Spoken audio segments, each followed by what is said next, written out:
Today I am going to speak to you about long-term investing. What I will try to do is give you the simple truths about this subject without any technical jargon thrown into it.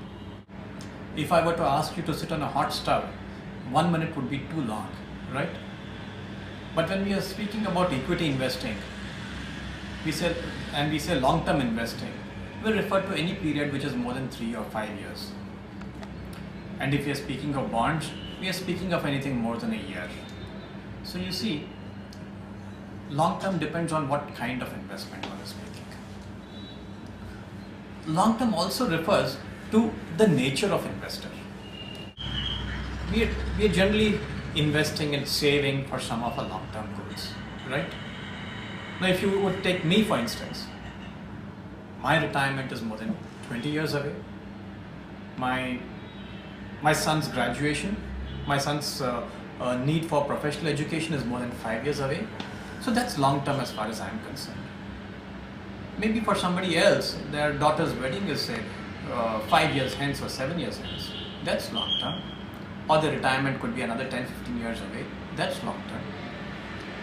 So you need to mesh your savings plan with your personal financial goals, really speaking. If you were to compare yourself with a speculator on Dalal Street, then for him 6 months is very, very long term. Right? But most of us guys are not speculators.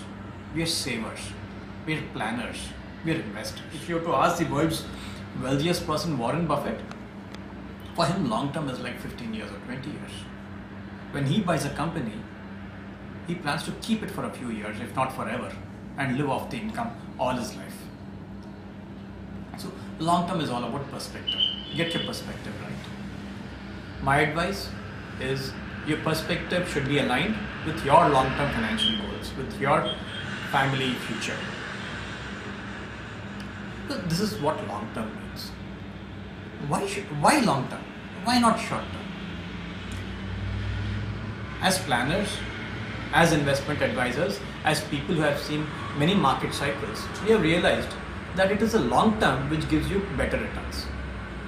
So what are you in the game for? Higher returns or lower returns? If you take a poll, most would say higher returns. And that is why long term is important. The longer the time you are able to lock your money away, the longer the time you are able to give your money to grow, obviously your take home would be higher. Take the simple instance of a bank deposit.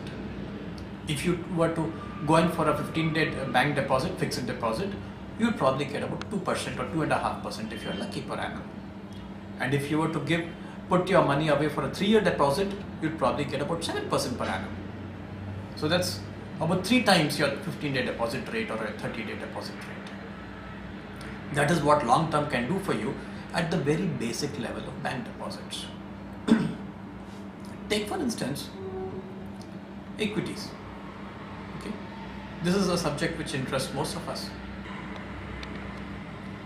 If you were to invest for 5 years or 10 years, you have the chance, you have the clear chance of making at least 20% per annum. And if you were to invest just for 6 months or a year, there's a 50-50 probability that you would make 20%. You know what a 50-50 probability is? It's like tossing a coin and calling heads or tails. And if you called wrong, you lose your money. If you called right, you may make your money. Do you want your financial future to depend on a call going right or wrong? Or would you like your financial future to be determined by a clear, logical, tested sequence of events, which is long-term investing? We've spoken of bank deposits, we've spoken of equities. Okay. But before I move away from equities, I must also tell you that long-term investing in equities calls for a lot of patience, calls for a lot of conviction. And it would do well to have an advisor by your side when you're dealing with equity investing. That's because businesses are so complex, economic cycles are so complex, and as a result, market cycles are also very complicated.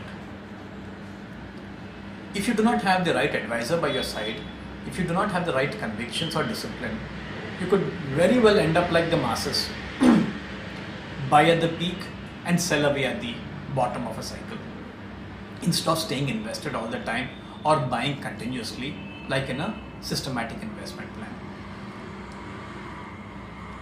So, if you bought at the top and sold at the bottom, you may be minus 70% or minus 50%, as we saw in the last cycle. But if you stayed on, market cycles generally take a year or 3 years to even out. The latest one, which was so terrible, it took a little more than a year in India to even out, right?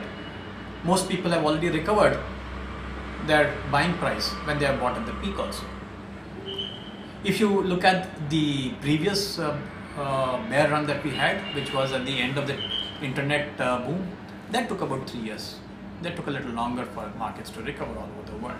Of course, that was compounded by the World Trade Center crashing down in the US and the ensuing political problems that were there, instability that was there across the world. So you see, for somebody who has been patient and kept on invested and kept on investing through this, he made a lot of money.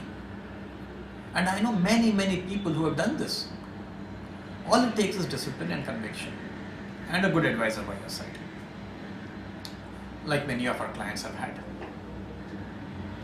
Another asset which demands long-term investing is property. And here I'm not referring to the home that we need to live in. Apart from the home that we need to live in, property is a great asset to have. I have seen many families benefit by their property investment. Okay? And this benefit really comes after many years. The effect gets magnified as time goes on. 15 years, 20 years, 25 years, older the better. Like wine. You could buy farmland, you could buy office space, you could buy shop space, you could buy commercial space, or you could buy another apartment.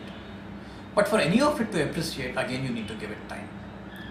Property is also affected by market cycles. And hence, patience and conviction are critical when you are investing. And that is what long-term investing is all about. We are normally patient. We exhibit patience and conviction in many of the routine things that we do. For example, gardening is a passion with me. I'm sure many of you also enjoy gardening. When I plant something like carrots in my backyard, I surely don't dig up the plant every day to check whether the carrots have grown below the ground. I know carrots take some time to grow. If I were to dig them up every alternate day, not only wouldn't my carrots grow, my plant would also die on me within a couple of days. If I leave it for 3 months and then dig it up, I know I'm going to find good healthy red carrots at the bottom. Same with stocks. Leave them. Allow them to grow. Once you choose the right stock or the right equity mutual fund, allow it to do its work. Trees have grown only because they've been watered and allowed to grow, not because they've been dug up every now and then. Please remember this when you're making long-term investments, especially with equities.